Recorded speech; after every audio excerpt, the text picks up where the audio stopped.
Hello, today I want to talk about how pieces can work together in chess. Now, when pieces work together, their relative strength increases significantly even. And in chess, coordination is essential for both the attack and the defense. Now, there are three primary forms of piece coordination.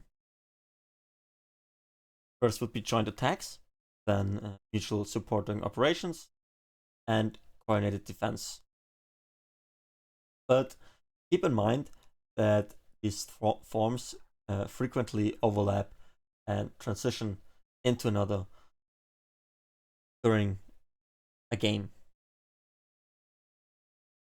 So let's look at the first example that I want to show you today. And it's this position where it looks like the black pieces are just very active. Both rooks could take on two. The queen covers e1, and we have a knight could give this check on f2. Now, if you calculate here, then maybe hopefully one of the first moves that you might have seen is rook takes g2, rook g takes g2. Maybe with the idea with rook takes h2 with checkmate, because then queen covers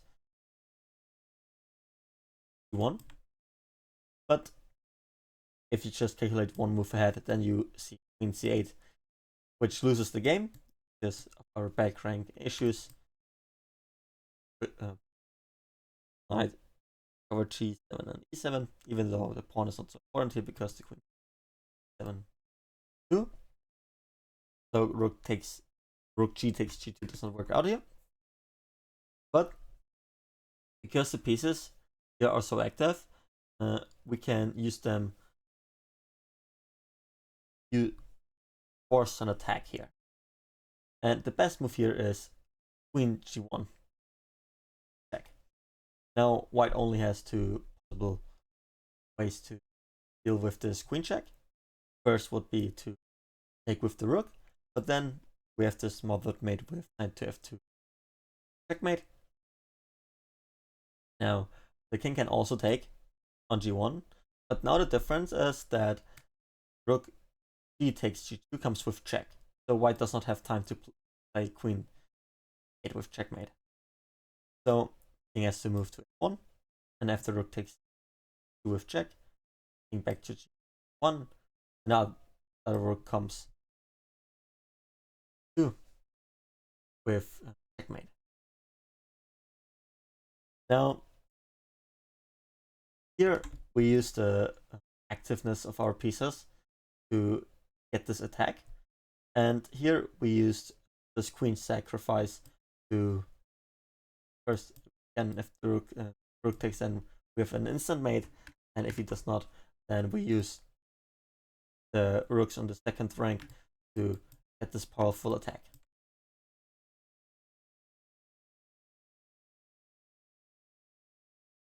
Looking at the second position, this is now a game from Paul Morphy.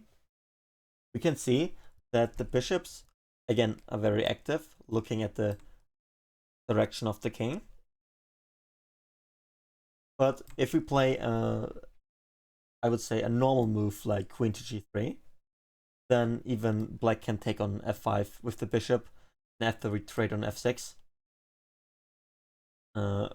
We have a rook for a knight, but for the rook, again, black has a knight and 2 pawns, extra pawns, which is enough for black to playing and still have a very good game. And this is not a big problem for black. So queen to g3 is not working out so well for black, and Paul Morphy found a very nice way to play here. Paul Morphy played the move rook to e8, hitting the queen.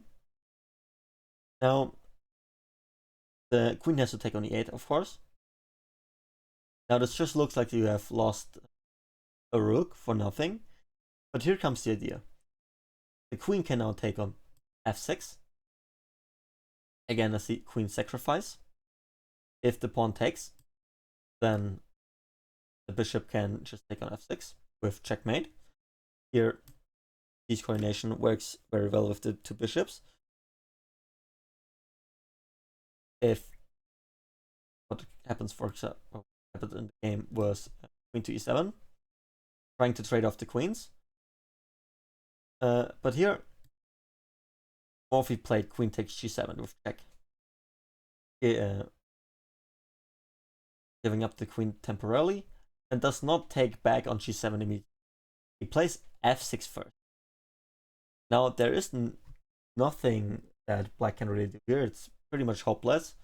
For example, if queen h6, then just f7 comes with check. If he blocks this check with knight, then just pawn takes. e6 comes with check. White threatens f8 with a queen and promotion.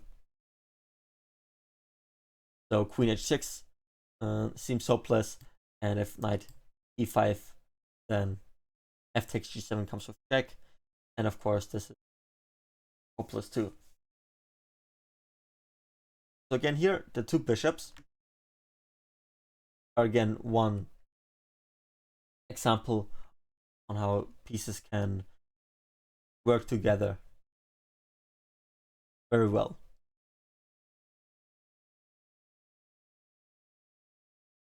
Looking at this example, we have to know that the queen and the knight can work really well together and can be very dangerous. Now, you might ask why I flip the board when I talk about the queen and the knight, because only white has a knight and a queen.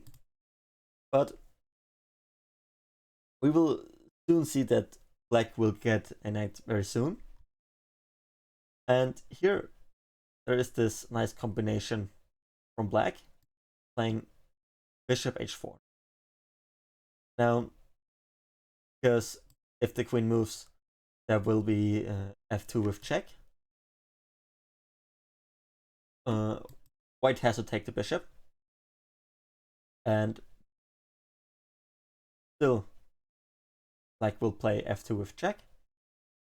He has to move, and now the queen takes away the g1 and 1 square.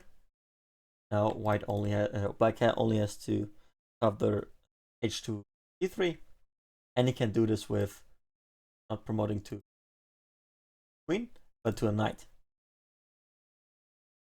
So now the knight covers h2, taking the king and taking away the last escape square from white, the g3 square. Now, last position for this video is this one, where it's white to move. And as you can see, the black's pieces are not looking too well.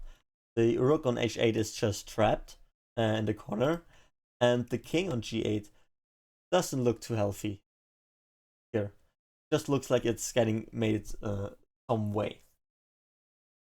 Now, again, if white just plays a normal looking move, let's say queen to d2, then black can hope for some way out with rook takes e6, then maybe king f7, and then getting the rook out, maybe going back, and then hope that everything will be fine. So queen to d2 or move like this is not working out here. Just probably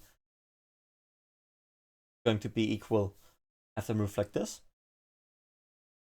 So white had to find a different idea, and white played here queen takes e5. Again, a position where white sacrifices the queen. The pawn has to take on f5, on e5, and here comes rook to f1. Now the problem for white is that the queen can never run anywhere, because then let's say here white always threatens something like rook f8, and if the queen goes away, let's say goes away like this, then of course rook f8 always comes to checkmate. So the queen always has to stay on the back rank of black's position. Now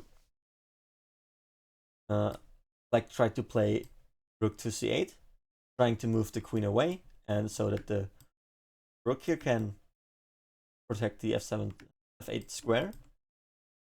But here comes another idea from white, playing bishop to d1. Now what is the idea? The idea is pretty simple. The bishop on e2 is not doing much, and you would love to play bishop to d4, but of course the rook is just attacking, so this doesn't work. So you're trying to get it to b3. Now, if for example the queen takes 6, then there will just be the simple bishop b3, and if black gives away the queen, then we have rook to f6, and because the rook on h8 is just out of the game, white is basically playing piece up with the bishop here, which is of course then winning for white.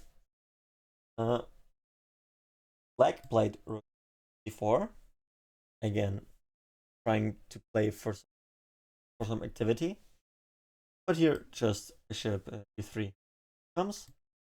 Black plays b5. Now this diagonal is just too dangerous, and black wants to give up the rook for this strong bishop, and white can just take and now play the d4.